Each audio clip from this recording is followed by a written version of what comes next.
You've been lied to about capitalism because you've been told this is what it looks like. Wealth accumulation, glass towers, trading floors, a handful of people getting massively rich while everyone else is told, like, baby, this is just capitalism. It's how it works.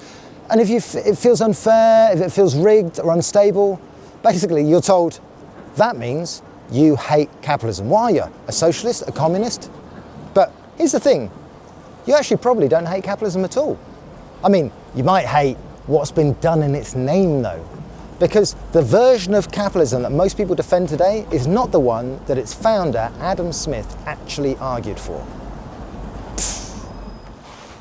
So, Adam Smith, who actually was he? Well, he's the man that every free market economist invokes. Adam Smith, the godfather, the OG of capitalism, the man that everybody quotes to justify the current system. We're told that he believed in small government, hands-off markets, and the idea that self-interest magically benefits everyone, like an invisible hand. The invisible hand is a phrase that was introduced by Adam Smith in his great book, The Wealth of Nations, in which he talked about the way in which individuals who intended only to pursue their own interests were led by an invisible hand to promote the public welfare, which was no part of their intention. He was talking about the economic market, about the market in which people buy and sell. And he was pointing out that in order for a butcher or a baker or a candlestick maker to make an income, he had to produce something that somebody wanted to buy. And therefore, in the process of promoting his own interests, or looking to his own profit, he ended up serving the interests of his customers.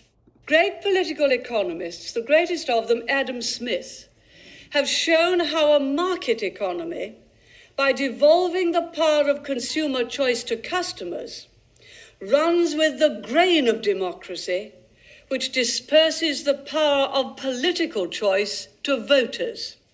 More trade, not less, is the wave of the future. The freedom to trade is not a new issue for America. In 1776, our founding fathers signed the Declaration of Independence. And that same year, a Scottish economist named Adam Smith launched another revolution with a book entitled The Wealth of Nations. Adam Smith wrote over 200 years ago, in the economic market, people who intend to serve only their own private interests are led by an invisible hand to serve public interests that it was no part of their intention to promote. But Adam Smith actually wrote a warning about power corrupting capitalism. He believed that markets could be useful, but only when competition was real and power was dispersed. And the rules were enforced fairly. He hated monopolies. He despised collusion.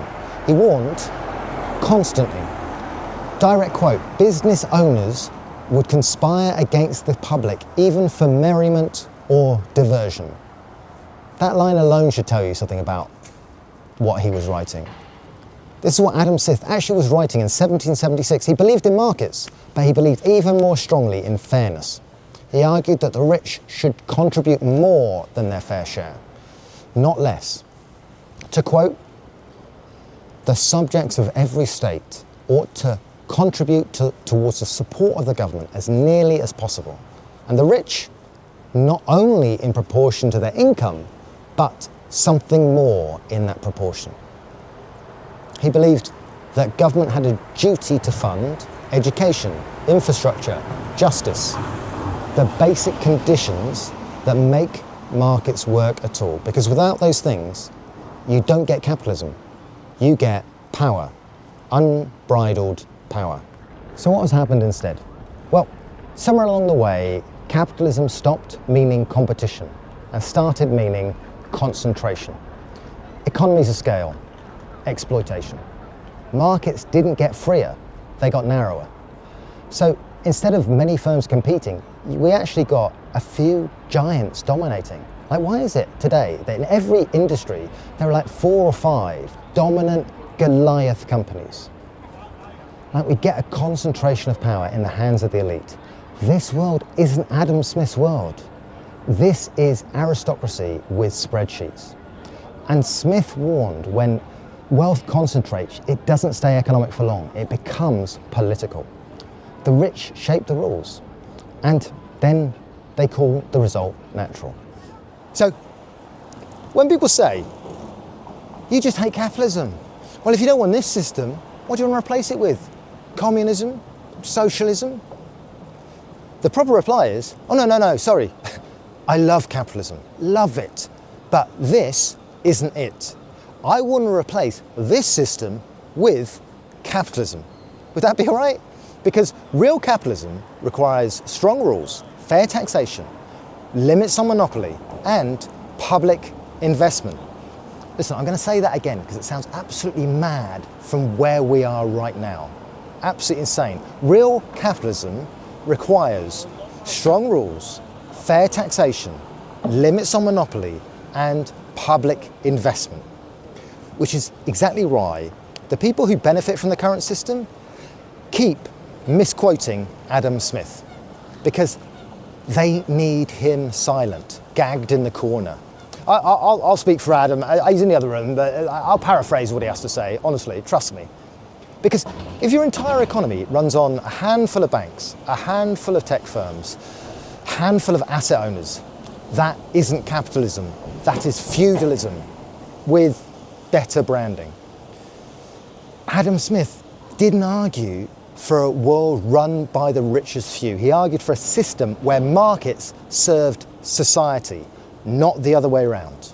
So, really, if you're angry about inequality, rigged markets, and power hoarding, you don't hate capitalism. You hate whatever the f*** this is. Because, as mad as it sounds, this is not capitalism. It's something else, something fucked up. But whatever it is, it definitely isn't capitalism.